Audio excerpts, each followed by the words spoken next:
y'all. This is Jacqueline Lukman. And I'm Abdul Shahid Lukman. And he is over there. There he is. Say hey. I still can't.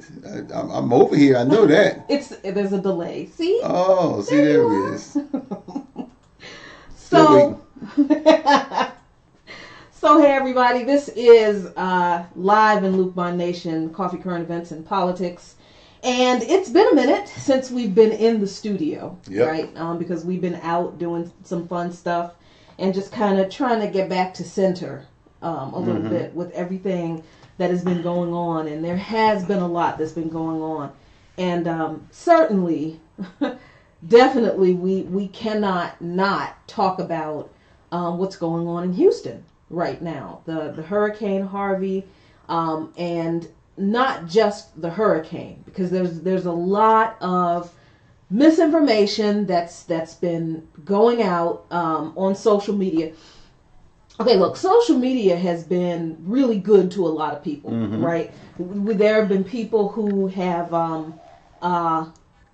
made their living basically off of social media since the Sanders revolution happened, and made a pretty good piece of change, telling people basically what they want to hear. Right. For the past, 18 months it's been now since Sanders ran as the Democratic nominee, and we all know that the primaries were rigged. We were in Philadelphia covering the protests outside of the DNCC. We saw it happen, so we know very well that the DNC is corrupt. But we've always known the DNC has been corrupt, and for a lot of black people and people of color who have been politically active for any length of time, that's like, this isn't new to us. But we understood that a lot of people didn't know. I would argue that most people did not know how corrupt the Democratic Party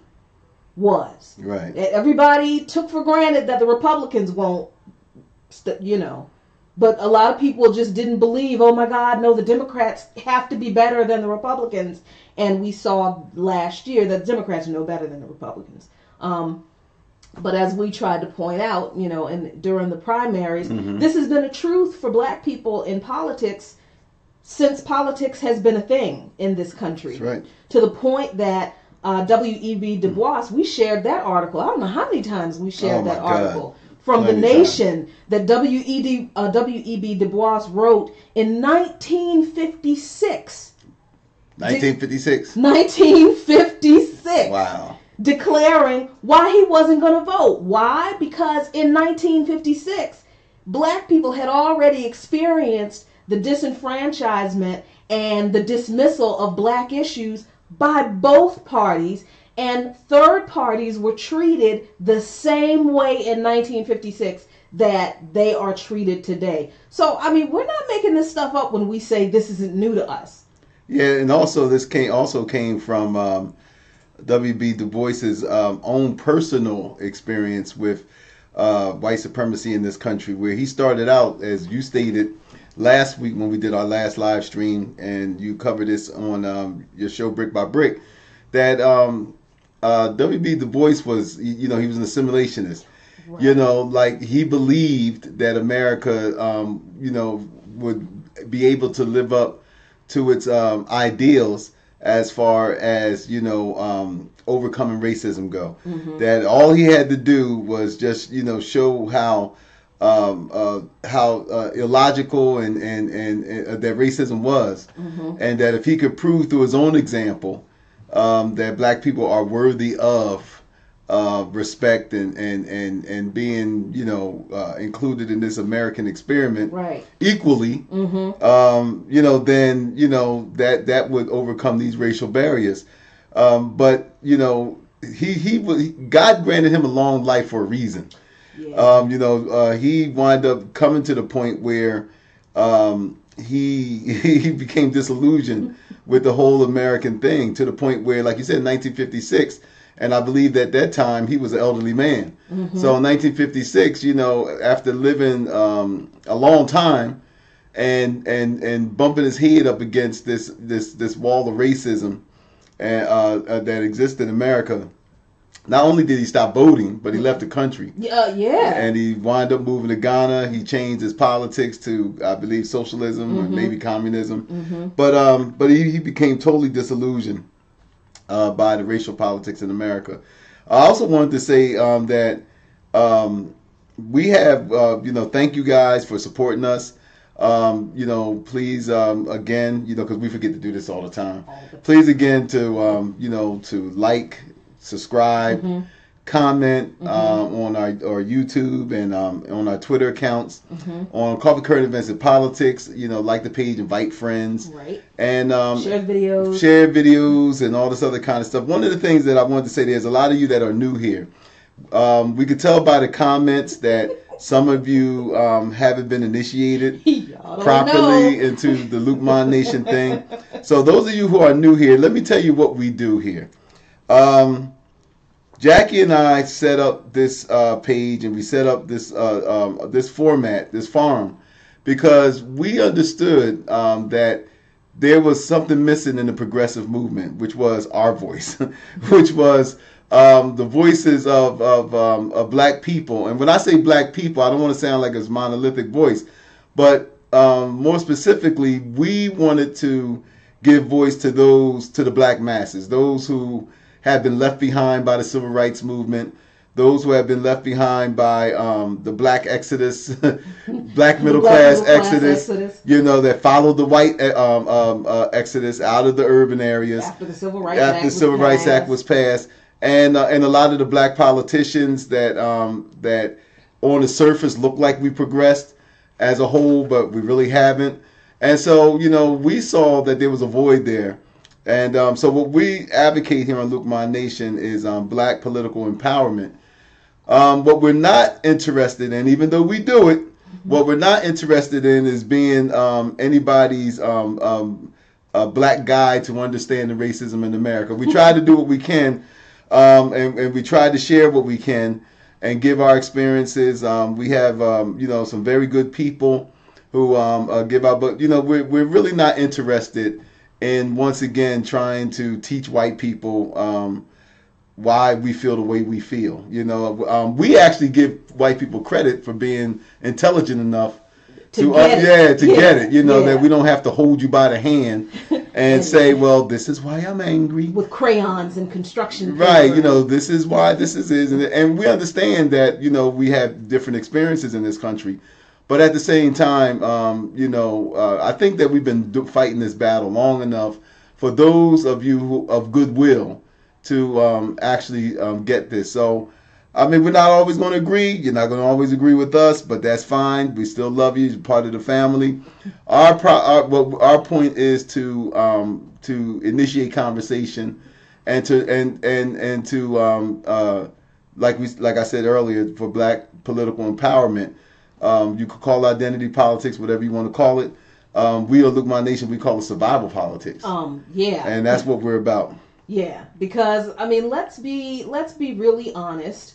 When we talk about Black politics, we advocate that because politics has been used to oppress Black people and other groups of people since we've been here. It wasn't just people who didn't like Black people. It wasn't just people not liking Black people that created white supremacy and a system that perpetuates white supremacy. It was laws. It was politics and policies and laws that were passed to make these things a part of society. So we can talk about educating people all we want to all day long, but unless we change the policies, unless we change the politics that are involved in propping up white supremacy, all we're going to have is a bunch of people who get it, but we're still dealing with the school to prison pipeline that disproportionately affects Black children and Native American children. We can,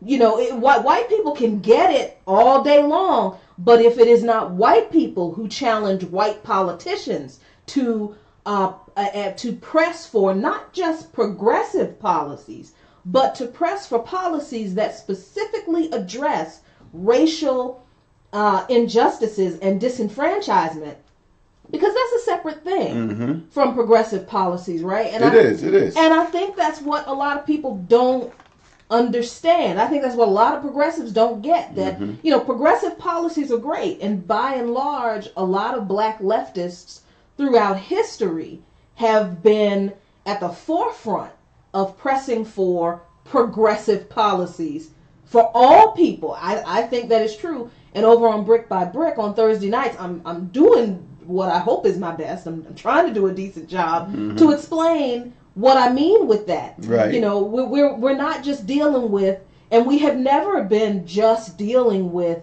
white people who hate Black people in the United States of America. And you know what? And to be honest with you, that's not even an issue anymore. It's like, this whole thing of, whether you hate me or whether you love me, whether you want me to move next door to you, and whether you want me to, I mean, that to me is so low down on the food chain. Yeah. The reason why we get into this, and I know even when we said Black empowerment politics, ooh, I know, like 6 people like, oh no, yeah, ooh, now they can already envision the black Tams and the combat boots and kill Whitey and all that stuff. But it is not that. The fact that the reason why we come as hard as we do, is the fact that we understand that our white allies and white people in general, those who truly desire equality and justice, we're like 13% of the population. Right. Those of us who ain't all locked up, and those of us who ain't removed, marginalized even further. But on average, we're like 13% of the population. We really could not move any agenda in this country without white people. Come on now. Now, yes, I'm saying that. Yes, we can't move anything forward without white assistance, without white support. We make up 13% of the population, but white Americans make up sort of like 60 or 70% of the population. So, when you look at that and you realize that, I'm not going to sit up here and say, as so many, so-called Black Power people or, those of that type, separatists and all that stuff, say, oh no, well, we could do it on our own. Look, the United States government owns America. And the United States government is populated with white men and women. It sounds romantic to go up there and create another Black Wall Street, but another Black Wall Street would not be created without the help of white folks. Right. And that's the truth. But in order for us to get to that stage, Jackie, we have to first have the conversation of where we are right now. Right. You know, we can't progress forward unless we accept the reality of where we are and deal with where we are and get all that stuff out of the way. Right. You know what I mean? And then start to say, look, you know, really underneath all of this stuff, we all really have the same agenda, and that's I hope to want better for ourselves, for our families, and for our country at large. Right. You know, that's what we all want. Exactly. And a part of having that conversation about where we are right now has to be understanding how even well-meaning white people have continued to perpetuate this system of white supremacy. Because, see, if we're just 13% of the population now it is very true that for any major party to win an election, let me change that. For any Democrat who's running against a Republican, with the exception of this last election, because we told you this was going to happen, right, and y'all didn't believe us, and y'all thought that we were just being hateful, but we told you Donald Trump was going to win this election, and because Donald Trump honestly is, and this is going to be one of those really controversial things that probably going to make people cuss us out, and they're never going to come back to Luke Mon Nation again, and we're cool with that. But Donald Trump really is the president we deserve. He just is, because he is the obvious end result of the white supremacist political structure that we have in this country. And for some candidates who are running on a left of center platform, it's true that they can't win unless they have a lot of black support. That's very true. I think that's very true. Even if we're only talking about 7% of the entire black population. That's still very true. That anybody who is running on, if I think it would have been a different outcome had Hillary Clinton run a different race, right? We're not talking about had certain groups of people voted for her, because see, for me to vote for you, you have to give me a reason to vote for you. And to expect that black people vote any differently than any other group of people vote for politicians because they believe they're going to get something from those politicians. I don't understand why y'all think black people should vote any differently. Because the narrative has been that Hillary lost because black people didn't vote for her, and now we have Trump. Well, no, that's not true. Hillary lost because she ran a crappy campaign.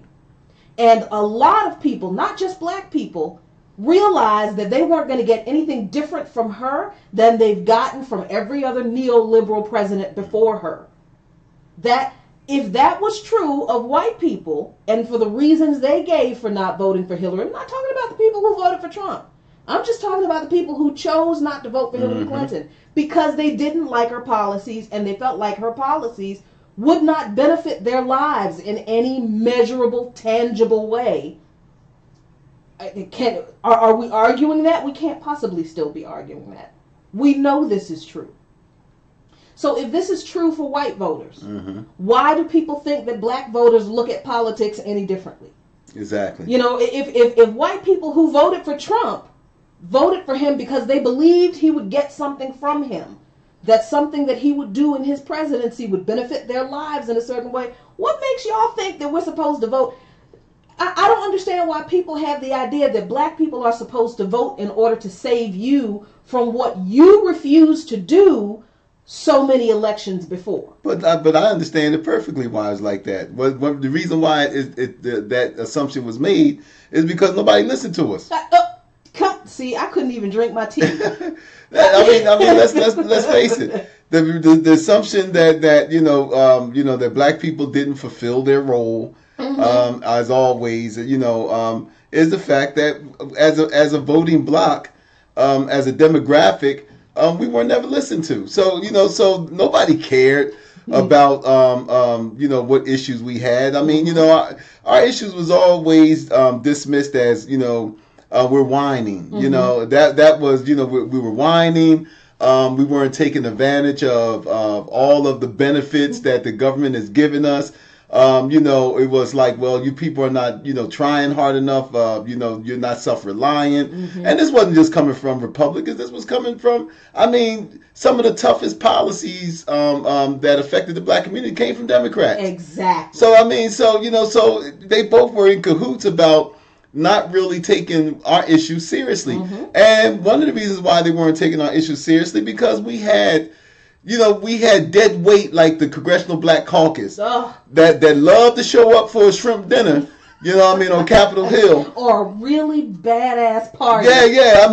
They'll do that. They love to do that. But outside of those things, they weren't really advocating. And reason why they weren't advocating on behalf of the poor blacks, and because I got to make that distinction. They weren't advocating on the poor blacks is because they, like George Jefferson, they done moved on up. Yep. And we covered on this show about the split from the Civil Rights Act movement of the 1960s and 70s, how out of necessity, the black middle class and the black masses, or if you would like to say underclass, but the black mass, the poor blacks, how out of necessity they had to throw both their hats in the ring and work together. But then when Johnson and when the government started throwing out little crumbs to keep the country from burning, right? What I mean, because the cities were burning, and it was all this discontent, and then the Moynihan report came out, and they knew they had a problem. So they was Kerner Commission. Yeah. So they knew they had a problem. So it was to the point where it was like, well, like anything, when there's too much pressure built up, you have to let a little out. And so you have to do that or the country's going to explode. And so they threw these crumbs out. And why did they throw the crumbs out? Because who were basically accessing power but the black middle class? Wasn't the black poor. Right. It was the black middle class on the pretense of representing everybody. Right. Every black person. But it was King and them that was in Johnson's ear. It was all of the respectable, simulationist black middle class. It wasn't the Panthers. They wouldn't let Malcolm X 2 blocks from the White House. Exactly. So what you had was the assimilationist respectability black middle class, mostly Southerners, who were already used to appeasing white supremacy from from cultural indoctrination. So now all of a sudden, they the ones that got the ears of power. Oh, well, this is what we need, and this is what we need. And if you want them Negroes to be quiet, you need to do this and you need to do that. Now, I'm not minimizing their what they have achieved, but what I'm saying is the fact that why do you think the black middle class was able to, break away from the black masses? Because they was the ones that had the ears of power. They the ones that had what we call the rich old white men up in the hill and the president. And that's who they listened to. Right. So once they got that, they came back and they tried to present it like we got this for everybody. But then what happened is that we see that they were allowed, them and their children, and I'm talking about the black middle class, them and their children were allowed to benefit from some of these things, send their kids to college and all this stuff, and the respectability path and all this stuff.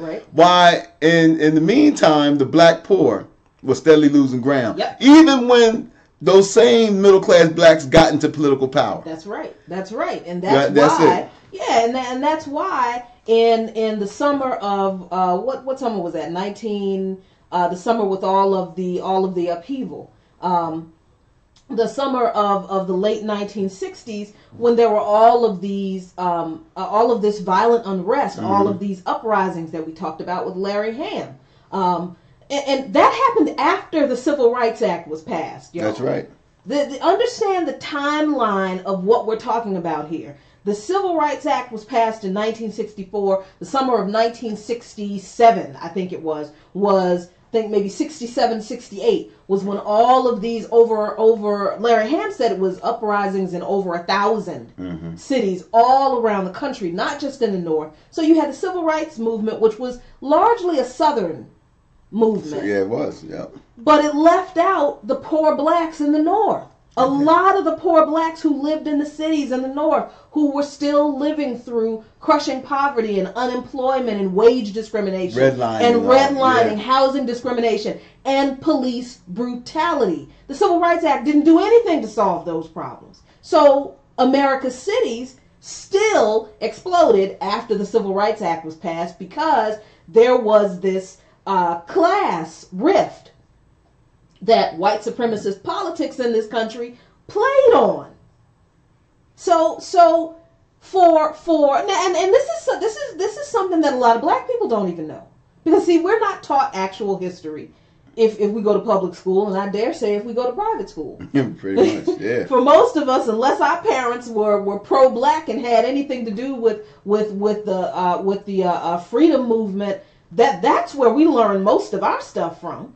Because everything I know, I learned after I graduated high school, and then because I got some of it from my mom, and I started investigating, and so this is information that a lot of black people don't even know. So I know that a lot of white people have this whitewashed understanding of the civil rights movement and what they call the riots of the late 60s. They weren't riots, they were uprisings against an oppressive, brutal, white supremacist system that had left poor black people behind.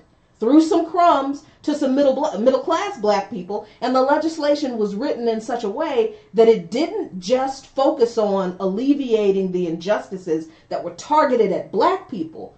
It actually was expanded to include everybody else, to the point that everybody else took advantage of the Civil Rights Act and black people were still left behind. But we were the ones who fought in the streets for it. So do you see how messed up that turned out? But see, that's how the system works. And for white people to understand why we're still fighting this now, a part of this conversation has to include the fact that white supremacy can't still exist as a system without white people supporting it. It just can't. That doesn't mean that you yourself are a racist, because I know that there are like 8 people right now clicking off. I'm not a racist. She's calling me a racist, and I'm not. Nobody's calling you a racist. Take the time to listen to what I'm saying. Black people are 10 to 13% of the population at any given time in history. How weird is that, though? Yeah, well, since we've been here, we've never gotten higher than 13, maybe 14% of the population. If you don't, that's another show. That's a whole nother live stream right there. But just think about that. Just file that away. For most of our existence in this country, we couldn't vote. The Voting Rights Act was passed in 1968. Right. Was it 1968? Yeah. 1968. So that's 49 years. I think my math is right. It's a 49, 50 years, somewhere along that. There was a period of time during Reconstruction. No, I think it was 65. Oh, 65? Okay, so still, it's been less than 60 years. We've had the legal right to vote in this country. The constitutional, listen to this. We've only had the constitutional legal right to vote without being impeded or barred from voting by anyone for less than 60 years. There was a period of time during Reconstruction and a very short period of time before slavery was codified in the colonies, like 6 years. Yeah, and that was limited to black men. And that was limited to black men who owned property. Right.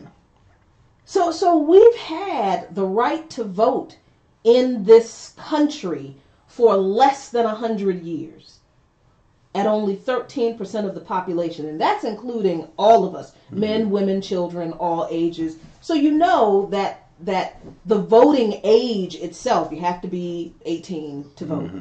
So that cuts out a huge swath of people from the population right there. Now we're down to about 10%. In a lot of states, if you've ever been convicted of a felony, you can't vote. Your right to vote is taken away from you. And we all know about the prison industrial complex and mass incarceration and how it targets people of color and black men and increasingly black women in particular. So now you've cut that 10% down to maybe 7%, maybe 8%. I'm being generous, of the population. How can 8% of the population of the United States be responsible for maintaining a political system that does not benefit black people? We're not the ones doing that. This is what I'm trying to get at. We're not the ones who are voting for politicians over and over and over again who either ignore the issues that poor black people face or who intentionally punish poor black people for being poor and black and using them as the scapegoat for what they're really trying to do to white people. We're not doing that. It's white people, white voters who have been maintaining the system of white supremacy in this country. And that doesn't mean maintaining as far as everybody going out here with tiki torches. They're right. Right. We're talking about even in silence, or even not getting involved, like not even being involved to dismantle it. You know, like during slavery, not every, a lot of white people are always quick to say, well, I never, my family never had slaves. I mean, why are you mad at me? My family never had slaves. But I guarantee you that your family probably didn't do anything to end it either. Right. You know what I mean? I guarantee you that your family didn't boycott products that that slaves helped to bring to the market, right, or that slave labor brought to the market, either manufactured in some way. Because I mean, during that time, you couldn't. There was nothing on the tables of Americans that slavery didn't touch somehow. Exactly. That was whether it was the products, the sugar, the staple goods, or whatever. Slavery was at the mix of all of that. So I mean, so when you hear some white people say, well, my relatives never had slaves, and say, okay, well, fine, but I guarantee you they didn't turn down none of the products that the slaves produced. Right. They did not enter a structure that wasn't built by slaves. Right. So no matter whether they had slaves or not, they still benefited from slavery, and this is what we're saying. What I wanted to go on and move on is the fact that we're talking about Joel Osteen early today. We're going to segue into that, and this is the thing, as I said earlier. One of the things that we have to understand, I've looked at this. There's for those of you who've been living on the moon, when the flood came through, Joel Osteen has the largest mega church in this country. I don't even remember the name of it, but I know it's the largest one in the country. It was down in the area where all the flooding came through, where Hurricane Harvey came through, and so he received a lot of social media backlash because he made the decision, or the leadership made the decision, not to open up the doors of that large church for people who needed shelter. Who needed shelter. Right. And it was after, it wasn't his Christian values. God didn't talk to him through a burning bush. And, the angel Gabriel didn't come down and whisper in his ear. No, it wasn't God, as D.L. Hughley said, was so funny. No, God didn't change his heart. No, social media changed his heart. Twitter changed his heart, right. And, but what, this is what gets me. And I seen this from somebody's post earlier today. And they said something that really touched me. And it was something that I noticed myself. So many black people, because we could be a fool when it comes to this religion. So many black people, and I know my late mother loved Joel Osteen, but so many black people defending this guy for. And they out, they quote these Bible verses out of context. You don't touch my Lord's anointed. Don't put the donkey before the cart and all this other kind of stuff. And don't take the weeds out before you know what they are and all. I mean, all this old nonsense. You know what I mean?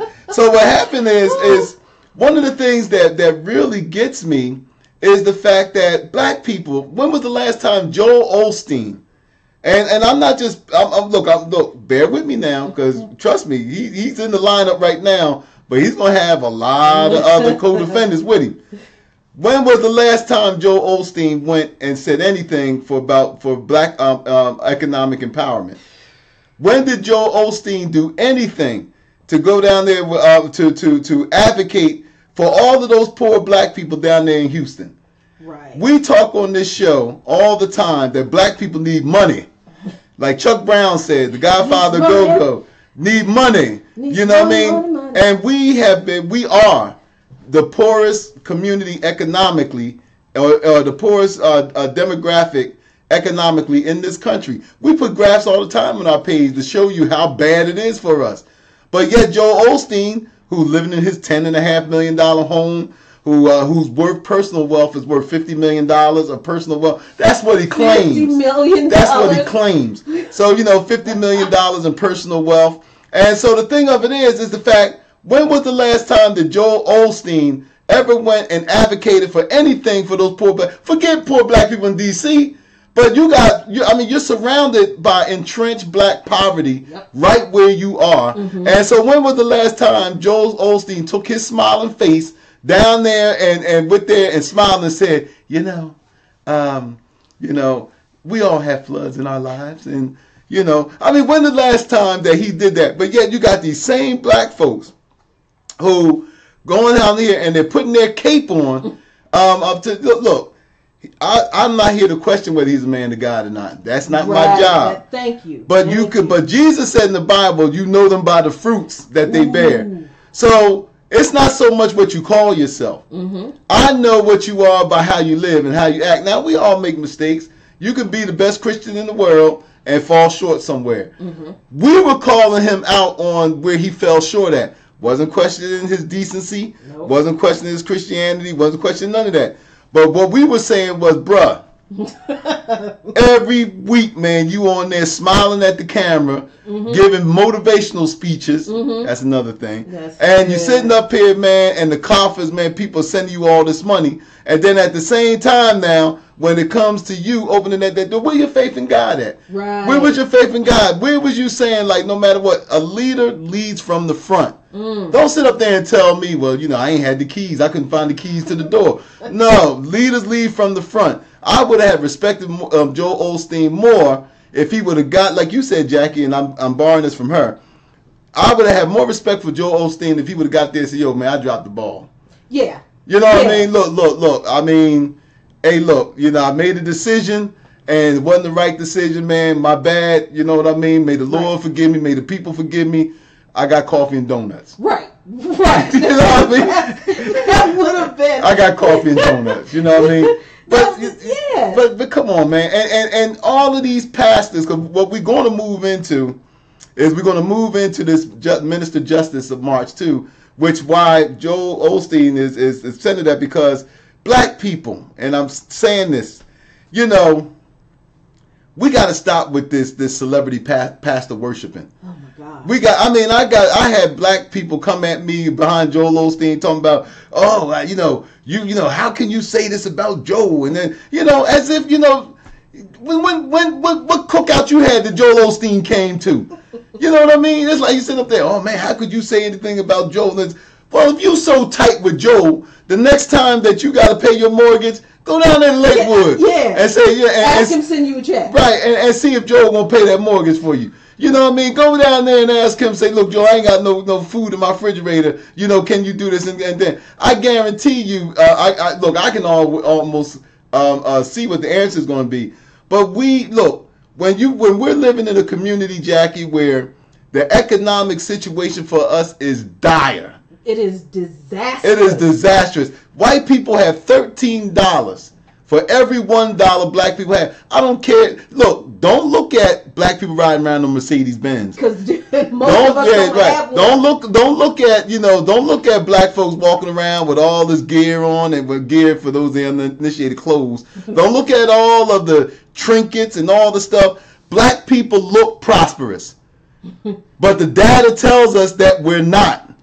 It's a big front. Mm-hmm. And so look, this is what Luke My Nation is about. We got to accept the truth. This is the reason why we're about black empowerment, because we understand that unless politicians, to borrow a phrase from my girl Yvette Carnell, if black politicians or any politician isn't talking about putting money in black folks' pocket, we ain't got no talk. We don't have nothing to say. We seriously don't have anything to say. And as people of faith, We need to stop listening to these pastors who peddle this feel-good theology that doesn't have anything to do with justice or equality or fairness for an oppressed group of people. See, this is why we had to find the church that we did. Mm-hmm. This is why we had to find the church with Reverend Graylin Hagler as the pastor who, chains himself to fences and stuff in protest for people and who fights for the rights of oppressed people. Right. If your faith can't fight for justice of the oppressed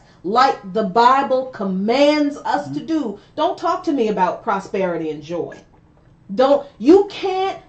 I can't be joyful if I'm hungry. Exactly. I can't be and stop with the whole, this man, and people have been mad at me, some of my personal friends who I've served in youth ministry with, mad at me to this day, because I was on Joel Osteen's behind a few years ago when I realized this dude, all he's doing is preaching motivational. This man's gospel doesn't challenge people to do anything other than be happy and be thankful and receive the blessings. That's not the gospel, y'all. The gospel is not, we're not saved. I'm taking this from my husband. We're not saved for ourselves. Jacqueline and Abdus are not saved. We're not saved just from dying and going to hell. That's fabulous that we're not going to hell as far as we know. I mean, that's fabulous that we're saved from that. But that's not what we're saved for. We're saved for this work. Mm-hmm. You see, we're saved so that we can use this power that we believe that we have been given by the Holy Spirit. Now, if you don't believe in that, that's cool. We're not going to have that argument. We're really not. Because we're not here to argue with people about what they believe spiritually. Whatever works for you, then let it work for you. And let us work together in those things. That's fine. But we believe our power comes from the Holy Spirit. We believe our passion for justice is augmented by the Holy Spirit. We believe that we always had this passion for justice. We've just been given the boldness to open our mouths and go out and do these things. That courage comes from the Holy Spirit. Because trust me, we'd rather stay home most of the time. You understand what I mean? So if your faith doesn't give you the ability to step outside of yourself and do something for other people that you wouldn't otherwise do for yourself, you ain't got no faith. You're not, I'm sorry, those are your fruits, and I've seen who you are. Mm-hmm. And I said that about Osteen and a couple of other people a few years ago. People just upset with me. And look, I'm not going to say I told you so, but listen here. Nobody was expecting Joel Osteen to be a full Red Cross center, with Lakewood Church. I have no doubt that some portions of the facility were flooded, but from what we understand, it was just the parking garage. Yeah, it was. They weren't real honest about the church being inaccessible. And then the excuse they did give was just shady. We were waiting for, this is what Osteen said, we were waiting for the other shelters to be full. And praying that they won't. And praying that's my word. That's our words. Because that's what it really right. was. Because see, when you've been given much, when the Lord has blessed you with much, if you withhold sharing it from those who need it, you ain't gonna have it long. And that's not me. That's the Bible.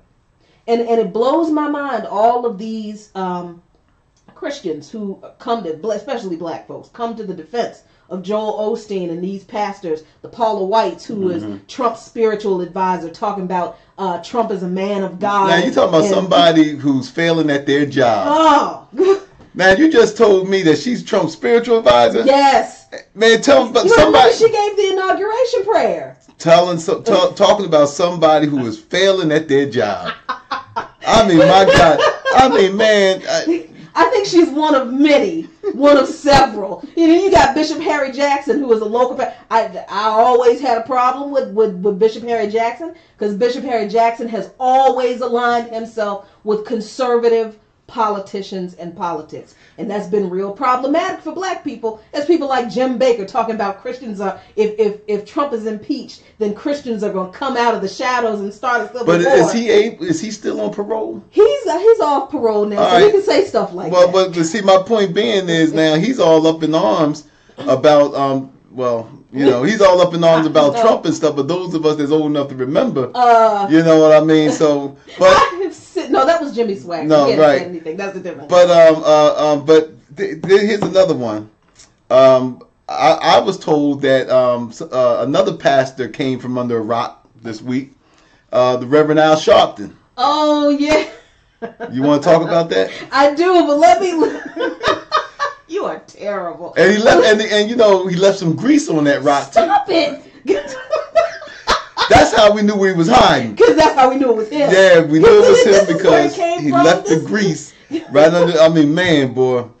We're so sorry. No, we're not. But I wanted to say, then I'm gonna talk about because I got off track because Paula White and the rest of them just got me all pissed off. But I wanted to respond to this scripture that you see a lot of Christians throw back at you when you criticize any pastor. I don't care what it is, who he is, what he did. He could have impregnated 13 teenage girls, and somebody will quote this scripture where the Lord says, "Touch not mine anointed." See, I hate it when people don't read the Bible, they take it out of context, and then they use the scripture inappropriately for an instance where it doesn't fit, because there is nothing that any Christian leader does that will allow God to tell us that puts us in a situation where God says to us, no, don't you call them on this stuff. Right. That's not. I'm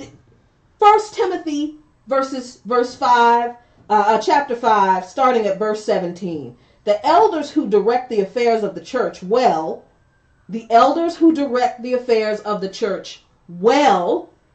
are worthy of double honor, especially those whose work is preaching and teaching. Translation: do your job well. Tell the truth about the word. Give the people the word, and be honorable in your dealings as an elder of the church. For scripture says, "Do not muzzle an ox while it is treading out the grain, and the worker deserves his wages." 19. Do not entertain an accusation against an elder unless it is brought by 2 or 3 witnesses. So Jacqueline can't go to stand up in front of the church and point the finger at the pastor unless I have 2 or 3 witnesses to back up what I say. So the idea that there is no allowance for challenging biblical or religious leaders, that's not even biblical. We are supposed to challenge people in authority when they screw up. So then this is the scripture this is how I know people don't read their Bibles. So verse 20 says, "But those elders who are sinning, you are to reprove before everyone, so that the others may take warning." Clearly, God intends for believers to hold our leaders accountable when they sin. And make no mistake, what Joel Osteen did by not necessarily not opening the church, but lying about it, that's where the problem really is. It was problematic that the man didn't open the church. That's bad enough. When there was really no reason for him not to. The guy who owned a chain of furniture stores, he opened his furniture stores. People came in and slept on the mattresses and the furniture. The mosques opened up. The mosques around the area, the same area, opened. Yeah, I bet you it's the same mosques that those idiots, came with their guns. Right. Remember that? Yeah, remember that? That was down that way. That was in that area. Yeah. Mosques opened their doors. And I'm not saying that there were not people on his staff who didn't have, who weren't suffering, with needing to be rescued and having to evacuate too. But I mean, it's a what, 19,000 seat church? Something 16,000. What do you think they have? 4 people on his staff? You think all those people needed to be evacuated? We need to stop making excuses for these people, especially black people. We really need to stop making excuses for religious leaders who take our money and give nothing back to our community. Nothing. They take our money and they send that money off to foreign missions, to feed starving children in foreign countries, and that's fabulous and wonderful. But when it comes to our children being disadvantaged and disenfranchised, what do they tell us? Well, personal responsibility. Right, exactly. And it's tithing time. Come on, we really need to stop pretending or believing that these people are on the level of God. Even God doesn't mind you questioning him. Yeah, but see, my solution to all of this is that first of all, they need to lose their tax exempt status. Oh, yeah. I mean, I'm saying that if a church does not invest a certain portion of their their contribution to the community, then you know what? Then there needs to be some taxes. I mean, anytime you got this guy Joe Osteen worth $50 million. He worth $50 million, and some idiot online had the nerve to come at me and said, "Well, he doesn't take a salary." Oh, that was hilarious. Yeah, he doesn't take a salary, and well, how the hell did he become? How he get $50 million? How is he worth $50 million? Where did $50 million How do he able to afford a $10.5 million mansion if he doesn't take a salary? And that the $10.5 million mansion was an upgrade from the $1.7 million mansion that they lived in before. Yeah. I mean, what? Because that's just the way God is. That's how He rewards you. Well, I mean, what is that $50 million? Is that $50 million in Cheerios or? I don't know. All I know is the fact that we got to get smarter with this thing.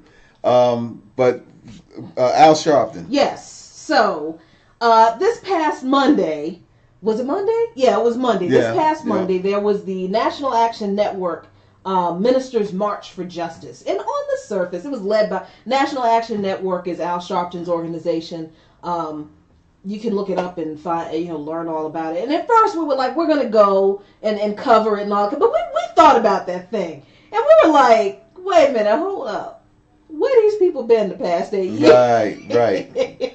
Here's the other part of the celebrity worship problem that black people have.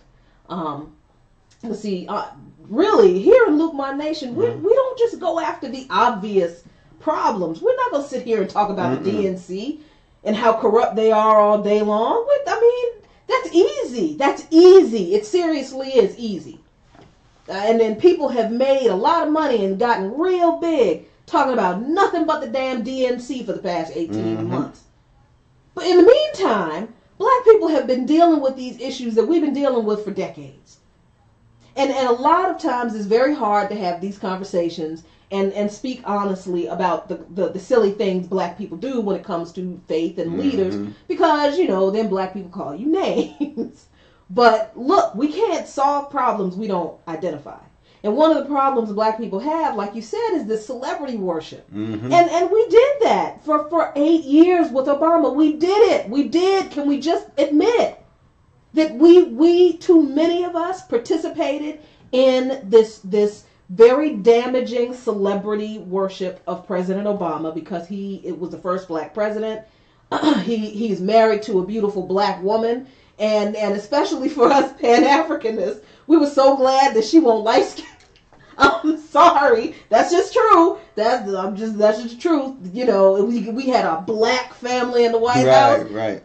So for that first year, it was a sense of pride for us. There was a sense of pride for that. That was absolutely historic, and there's no taking away from that. Well, see, we was talking about, and just a side note for our audience. The reason why Jackie phrased the way she phrased it is because there was some white people who was like, when Barack Obama became president, they was like, well, he's not really black. Right. His mom's white. Right. His father's Kenyan, because y'all white folks don't believe that Africans and African Americans, are the same people. So they're a little better than us. You know what I mean? In the mind, we're Negroes. They're African. They're African. So basically, the message was, well, Barack Obama, he's not really black. He's, his father's from Kenya and he was smart. His mother, his mother's white. His mother's white. He's not really a Negro. But the thing of it is that you didn't say Negro. Right. But he's not one of you people, really. Right. So it was that kind of thing that was going on. It's like, you should celebrate if his name was Leroy Thompson, President Thompson. Leroy. Right. Then we could, but Barack, he went to Harvard, and so we got kind of. So you had some folks that was trying to take that from us. Right. So the reason why Jackie phrased it the way she phrased it, because you couldn't do that with Michelle. Yeah. I mean, what was her maiden name? Michelle. Oh gosh, I cannot remember. Well, whatever it was. Michelle grew up in Chicago. Black as asphalt. I mean, and not just say black as asphalt. And I mean, and there was no denying that her ancestry is came from this country. Exactly. I mean, what I mean is her ancestry was rooted in this country. Right. So I mean, so you couldn't do that to Michelle, but you effectively silenced her though. But that's another thing. Yeah. But I mean, so that's why Jackie said the way she said it, because they was like, well, you really don't technically have the first black president. Maybe biracial. Maybe, you know. Yeah, but you couldn't do it with Michelle. Couldn't say that. Michelle, as the first lady, she was homegrown, and that's why Jackie said what she said. Right, and that was, she was silenced after she made the comment, the infamous comment, which we all know what she was talking about, and so did they. So did people who had made a big deal about it. That for the first time in her life, she was proud of her country. Yeah, we knew when she said that, we ain't gonna never hear nothing else about black people from Michelle Obama after today. But that's exactly what happened. But this is the thing with Al Sharpton. The thing with Al Sharpton is we felt that Al Sharpton's organization and Al Sharpton himself should not have led that march. No, he shouldn't have led the march for two reasons. Like I said, because that he was cowardly in calling out President Obama, where he obviously dropped the ball on issues and policies that directly affected Black America. He just did. And Sharpton wasn't the only one, but as a minister, because remember, he is a minister, and as a person who's been involved in politics for as long as he has been, and he's always, he's a pundit. Every politician should be challenged on their policies. I don't care that you're the first black president of the United States. I don't care. When your policies aren't serving the most vulnerable people, you need to be called out on that. And if you're supposedly a representative of those people, then you're supposed to be my voice. But where was Al Sharpton being our voice against white supremacy? Because make no mistake, white supremacy didn't all of a sudden go away over the 8 years that Obama was president. But and white supremacy, just to make it clear, white supremacy isn't only embodied by white bodies. Exactly. The black people can be the face of white supremacy. That's right. This is why we're reading a book right now. You're almost finished with the book, Stamped from the Beginning, The Definitive History of Racial Ideas in America by Ibram X. Kendi. You have got to read that book. You have got to read the book to understand the ideas that are behind, the thinking that's behind white supremacy, where it comes from, and how it manifests itself, and how even black people are used by people in power in the system perpetuate white supremacy. Please don't Obama was a great example of that. I was just about to say, please don't think that just because President Obama was the first black president, that he wasn't used by the system of white supremacy to perpetuate white supremacy. Anytime you have a black man standing up at and addressing the graduating class of Morehouse College, these brothers did everything right. Everything right. And he stands in front of them at their graduation and tells them in his commencement speech to be responsible fathers. They just graduated from Morehouse College. They were already responsible. What? And you have, but even before then, you had candidate Obama making speeches like we have talked about many times before in the show, how he would make speeches in middle America in predominantly white neighborhoods, and he'd talk about policy that they would be interested in as to why they should vote for him. But when he got in front of a crowd full of black folks in Queens and in New York and in New Jersey, he gave them the pull up your pants and be better father speech. Didn't talk about policy that would affect these people, that would help them, that would provide or expand opportunities for them. He gave them the respectability. So he was playing the game that too many black people, black politicians, believe they have to play to work within the system of white supremacy. He's not the first one. He won't be the last. And for Al Sharpton to all of a sudden, because Trump is president, like I said, we believe that Donald Trump was not only inevitable, but he's actually the president that the United States of America deserves. And he's the president that the United States of America deserves because we haven't paid attention to actual politics and policy for so long. And we really haven't cared how those politics and those policies have affected the most vulnerable among us. So people just keep voting for politicians who do horrible things to people who don't live near me. That's not my problem, so I don't care. But see, now it is your problem. Because Trump, he's just the logical conclusion. Well, I mean, the white supremacy birthed Hitler. Exactly. So I mean, Hitler said that his favorite book when he was doing Mein Kampf came from a French eugenicist, last name Goubinau.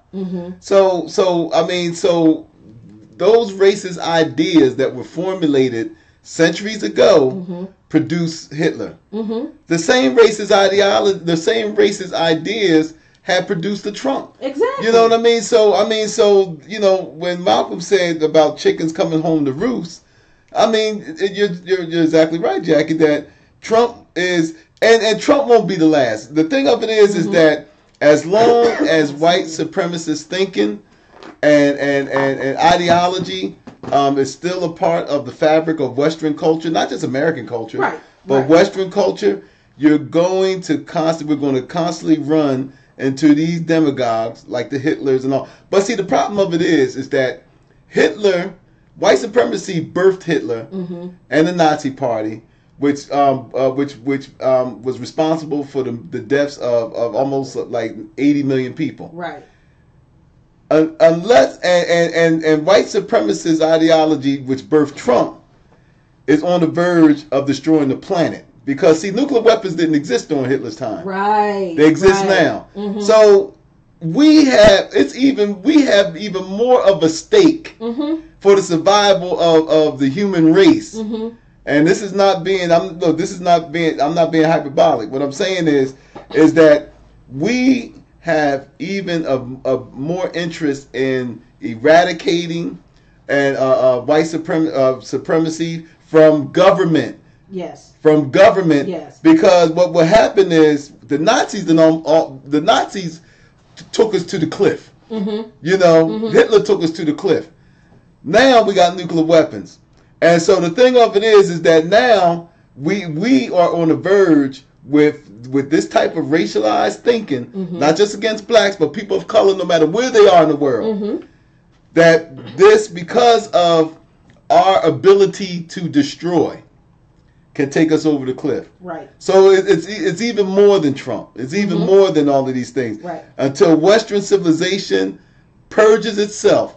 And the only way it's going to purge itself is that we have to, they always talk about morality, and we spoke about this on the show. We have to understand that white supremacy and the racialized thinking all comes from the heart. And this is the reason why we're so hard on the Osteens and the Sharptons and all them, because the role of these pastors. You talking about Trump got a spiritual advisor? Well, several of them. Well, what the heck are they doing? Which spirit? Right, because what the heck are they doing? Because unless they deal with the diseases that's within that man's heart, Yep. Unless they did them, then how are you gonna call yourself a spiritual advisor?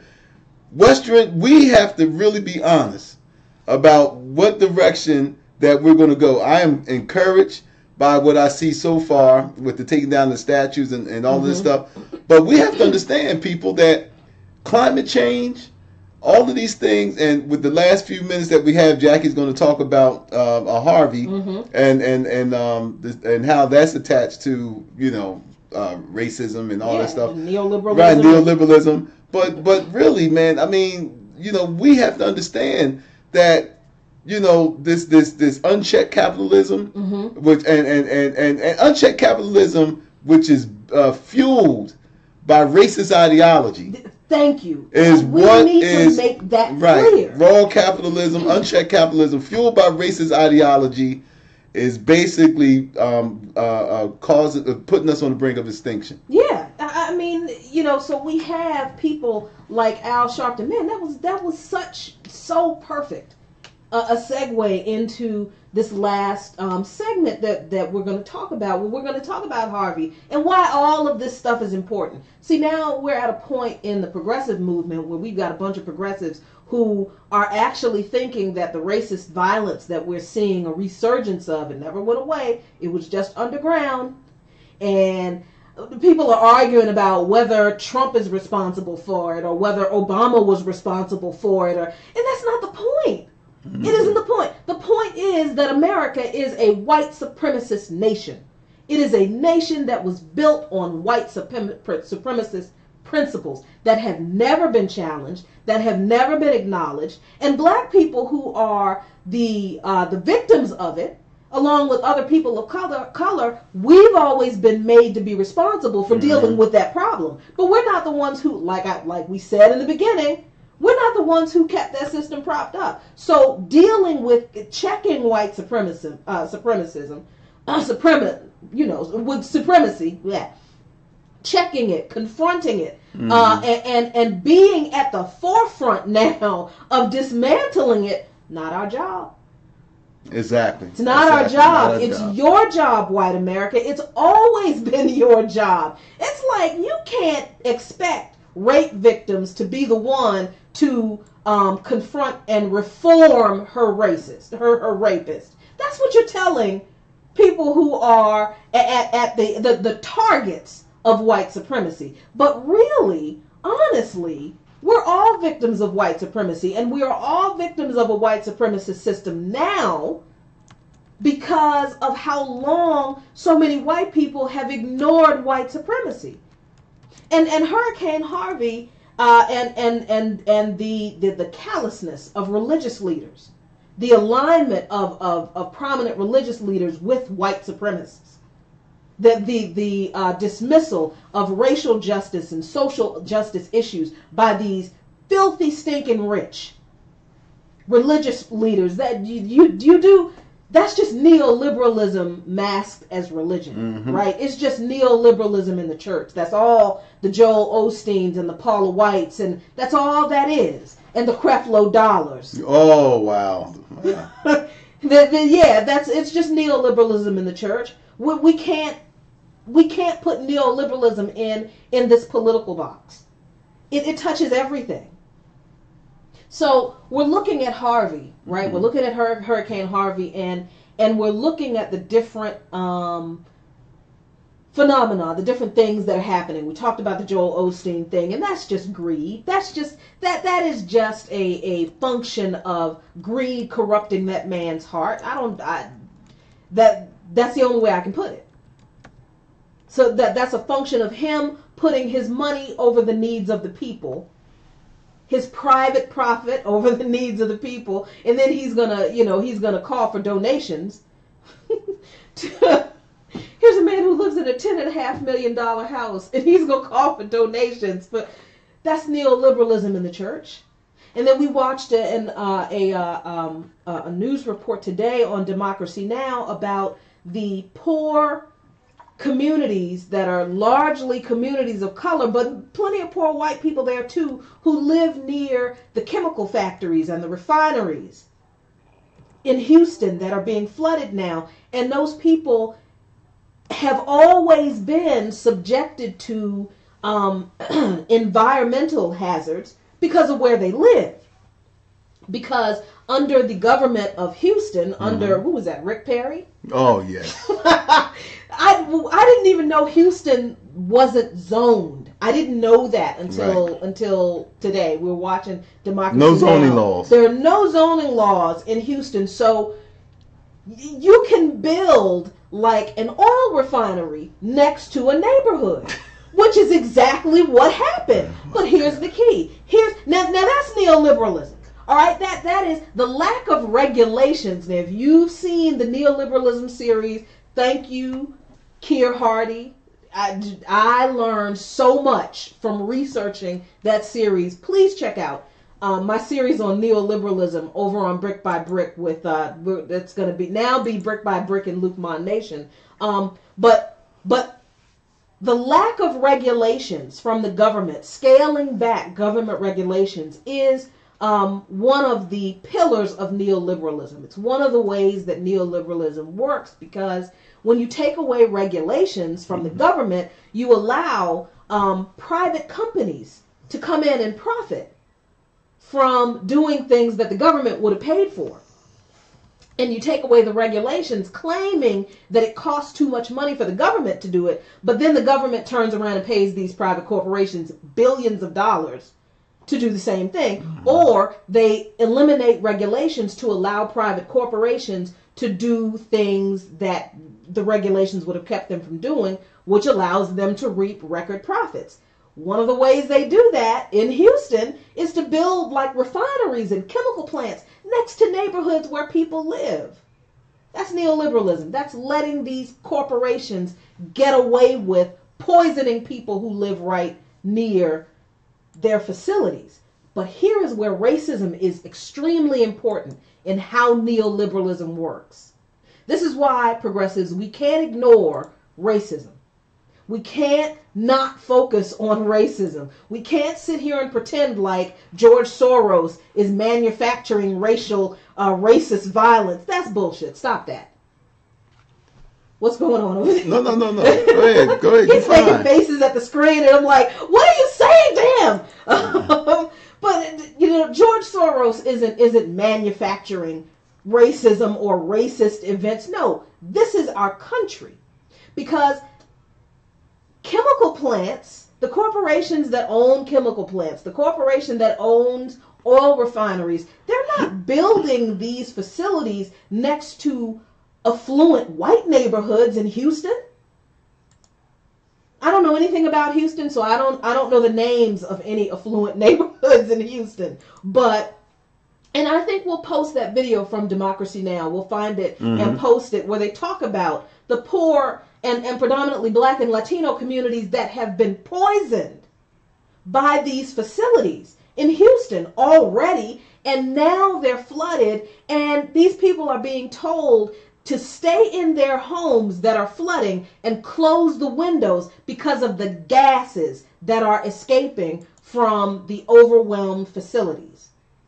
These people could very well die, not necessarily from the flood, but from the breach of integrity of the chemical or oil refinery facilities that the flood is causing. That because there are a few regulations they didn't prepare for. That's not happening to affluent white people in Houston. That's happening to poor Black, Latino people in Houston. So neoliberalism in this country can't be divorced from racism, because racism is what props neoliberalism up in this country. Because neoliberal policies, politicians who advance neoliberal policies bank on you voting in accordance with your racist and racial biases, to let them do to poor people and people of color what you don't want done to you. That's what they bank on. How do we know this? Let me read you, in closing, an excerpt from one of our favorite books, The Shock Doctrine, from Naomi Klein. This woman is a superhero as far as we're concerned. One of our many, we've got like this Justice League of superheroes, of people who we just love so much. And Naomi Klein is one of those people. I'm reading from this book, The Shock Doctrine. Says, almost 2 years after the storm, Charity Hospital was still closed. I want you to guess where this is. Almost 2 years after the storm, Charity Hospital was still closed. The court system was barely functioning, and the privatized electricity company, Entergy, had failed to get the whole city back online. After threatening to raise rates dramatically, the company managed to extract a controversial $200 million bailout from the federal government. The public transit system was gutted and lost almost half its workers.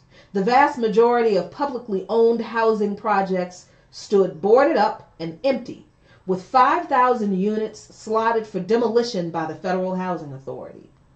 Much as the tourism lobby in Asia had longed to be rid of the beachfront fishing villages, this city's powerful tourism lobby had been eyeing the housing projects, several of them on prime land close to a very prominent tourist attraction, which was the city's tourism magnet.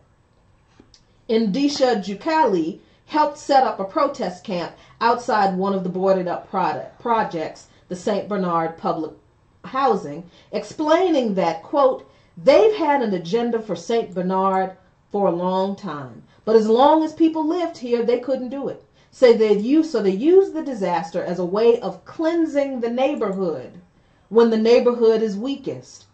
This is a great location for bigger houses and condos. The only problem is you got all these poor black people sitting on it.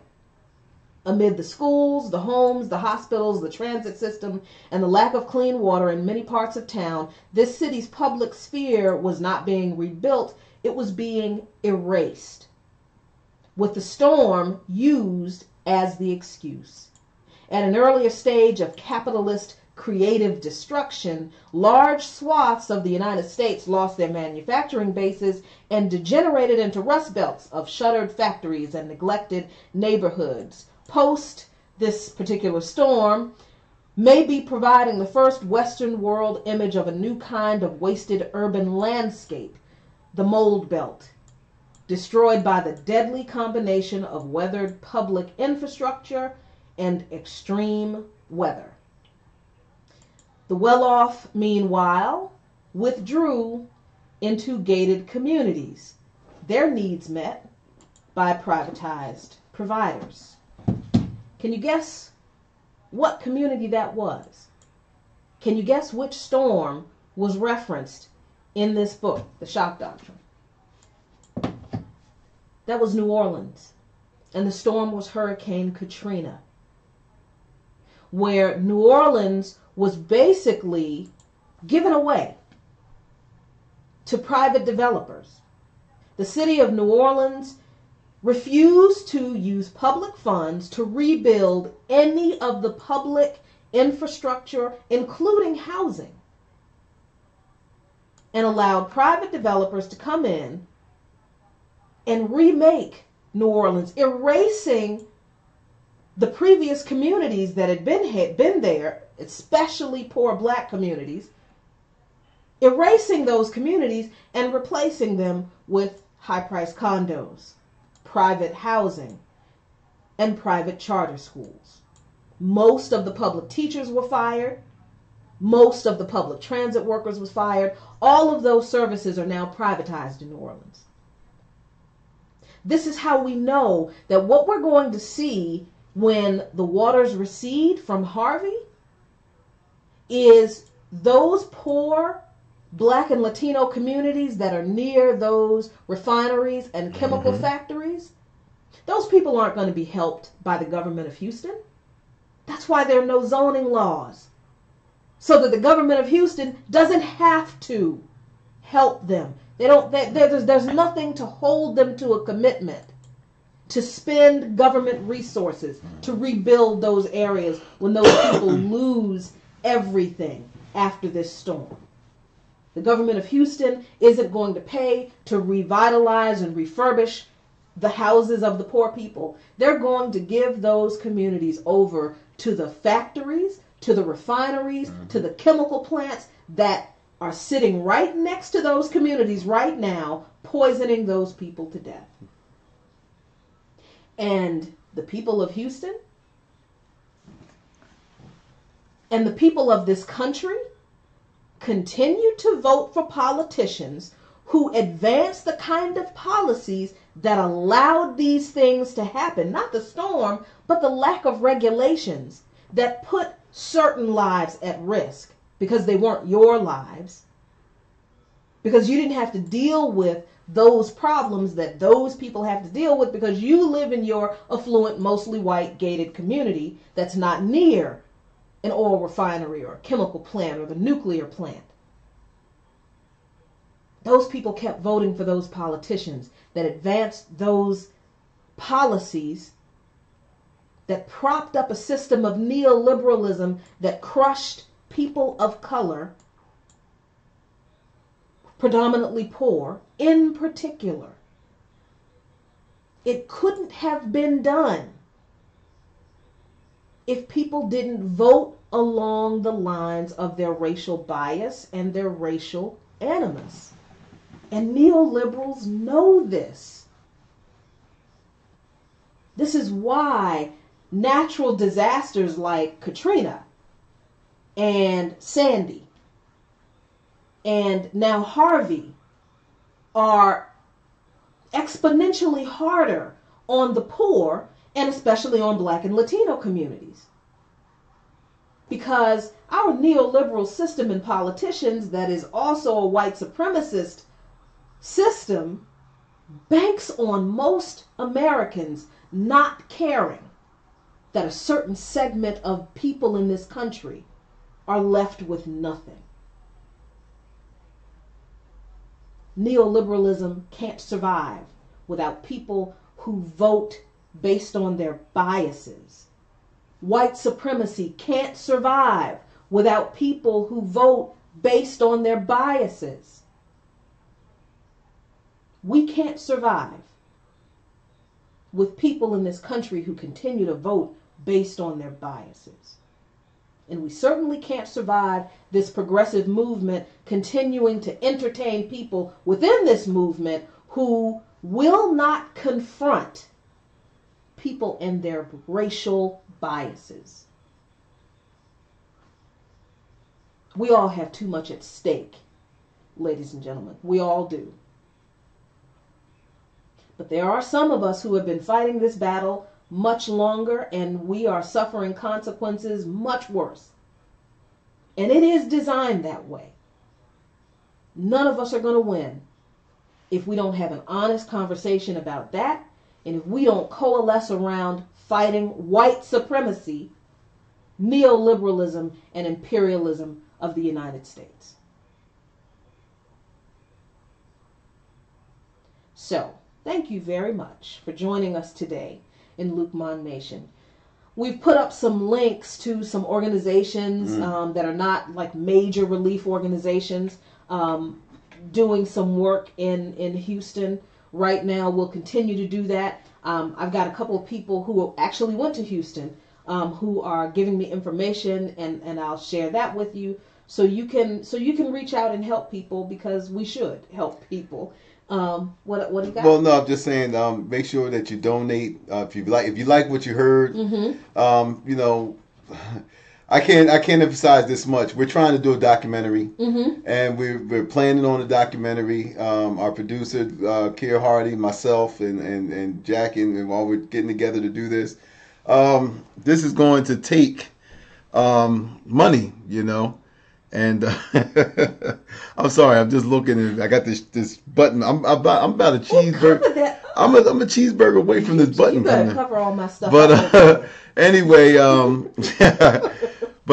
look. So I mean, you know, one of the problems we have as being Black, independent, journalists, and being and trying to promote Black empowerment politically, is the fact that, see, we don't tap into the main white progressive funds. They don't like giving us money. No, not unless we're talking about the DNC lawsuit. Yeah, you know, right. If we're not talking about DNC, or we're not talking about one of their little projects, then, you know, they basically, we can't tap into them resources. And it's not just us.